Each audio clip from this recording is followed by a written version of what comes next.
Hello, माझ्या चॅनलमध्ये तुमचं पुन्हा एकदा स्वागत.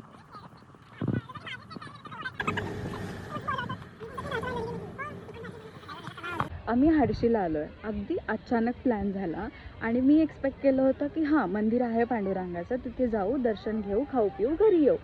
पण इथे आल्यानंतर इथे इतक्या ॲक्टिव्हिटीज आहेत की तुमचा पूर्ण दिवस निघून जाऊ शकतो. अगदी छान. इथे आहे झिप लाईनिंग, लहान मुलांसाठी पण छान छान ॲक्टिव्हिटीज आहेत. नक्की विजिट करा.